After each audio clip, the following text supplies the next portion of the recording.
Hello, Leo and Leo Rising. Welcome to your April 2020 video scope. So we're dealing with this whole new energy pattern now, with Saturn transiting through Aquarius and Mars now transiting through Aquarius the next 6 weeks. For you, this is your partnership house. And Saturn is always about the principle on this planet of learning more responsibility, taking responsibility for our lives, and it slows us down in order to teach us and help us evolve. Saturn's also about following the urges of the soul. So Saturn in the seventh house, especially through July, you're going to be learning a lot about relationships with others and some patterns that you bring to that energy. We also have a very regenerative energy that's coming online, is already with us through mid-April. And this has to do with a great push to attain goals and power being a key word and feeling powerful and perhaps even crossing paths with powerful or influential energies. But it's important to use this in a positive manner and to avoid manipulations or the win-lose game. But this energy is about renewal and some intensity, and used wisely, this can really assist you in making change and experiencing growth. This is the Jupiter-Pluto conjunction. That's exact, I think, on the 4th of April, and this is occurring in your 6th house of your day-to-day life. Your day-to-day life can be about productivity, your work environment, people who service you, your employees, your pets, your health, your environment on a day-to-day basis. So there's a renewal and transformative energy. And the Jupiter-Pluto conjunction will occur again in June and then again in November.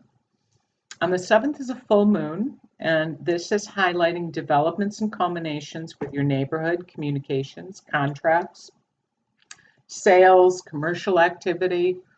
It occurs in your 3rd house at 18 degrees of Libra. So culminations, maybe a sibling or a relative situation is coming to a level of conclusion or awareness.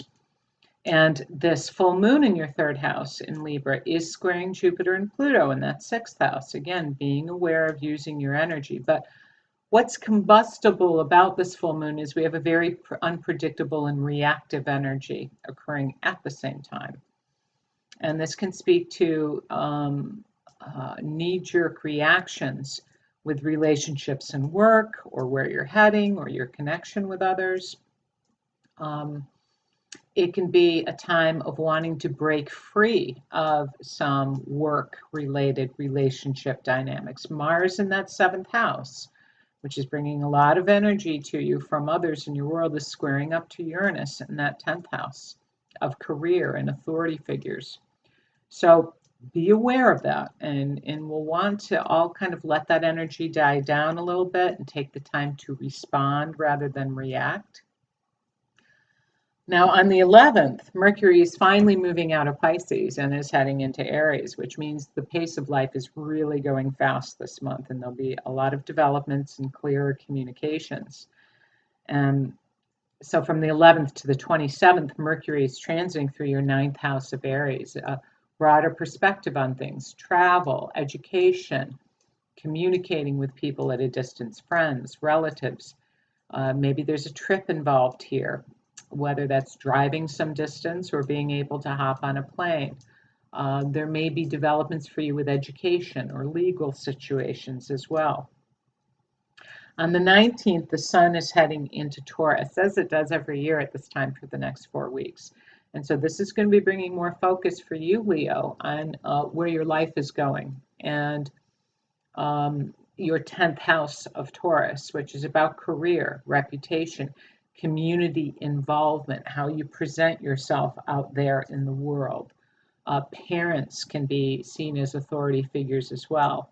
But this is very grounded now, instead of that fiery energy of Aries, which you're really comfortable with. This is a slower, pragmatic energy.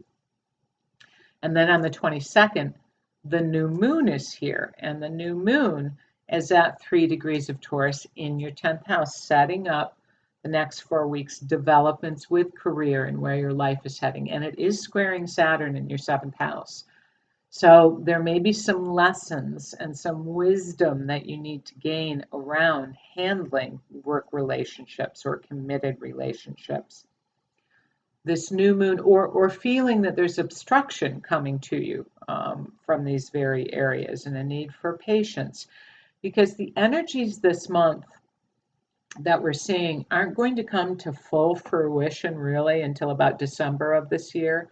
So adjusting expectations, grounding yourself every day, and knowing that the changes are really meant for your evolution as a soul.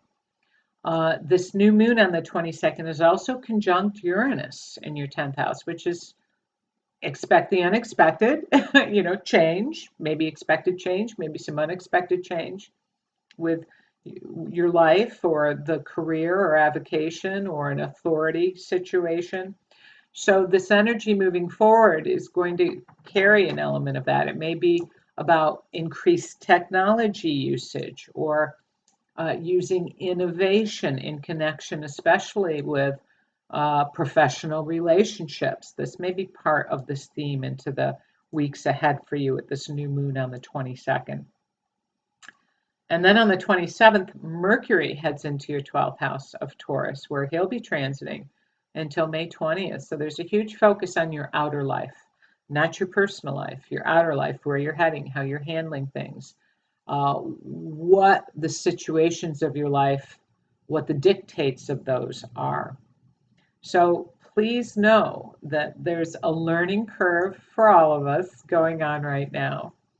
And to breathe and tend to yourself, knowing that your higher self has brought this online for your next level of evolution and growth. What's going to be challenging for people is this is kind of a slow year.